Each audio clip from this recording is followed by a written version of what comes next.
Good evening po, Sir Polon. I'm Riza Aquino from BSED 1B. Ang masasabi ko lang po, ah,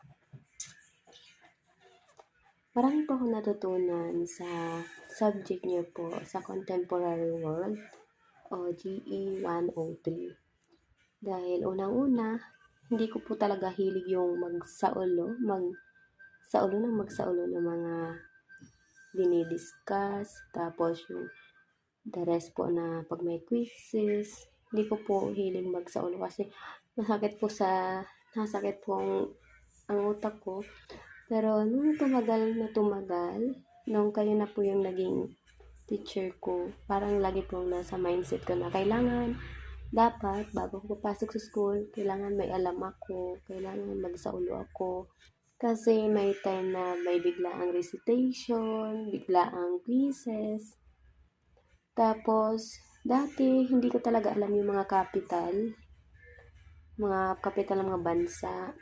Totoo lang, yung Philippines nga po, di ko alam na ang capital pala nun ay Maynila.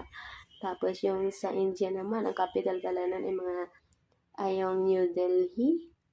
Di ko po ano yung pronunciation ko tama, pero yun di ko po siya dati alam. Pero ngayon, nasabi kong may alam na po ako sa mga capital. Yung mga sa Asian world map, hindi ko po yun alam. Tapos yung mga president, ngayon ko lang po yun nalaman sa subject nyo.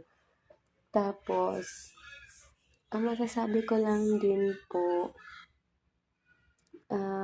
experience ko na hindi ko malilimutan, siguro po yung nagkaroon kayo ng recitation na kailangan pong i-recite or sauluhin yung mga law. Siguro wala po akong nasa ulo kasi doon ako nahiya kasi wala man lang ako nasa ulo. Yung tipong, syempre, ikaw yung matanda, bakit wala ka nasa ulo? Samantala yung mga classmate mo, babata pa, sa ulo nila. Tapos nung time na yun, nagkaroon pa ng problema dito sa bahay. Kami ng partner ko nag-away siguro nung gabing yun. Tapos kinabukasan ay kailangan ng yung magsaulo po ng mga law. Tapos na mental block na ako, mali pa yung napag-researchan ko sa internet.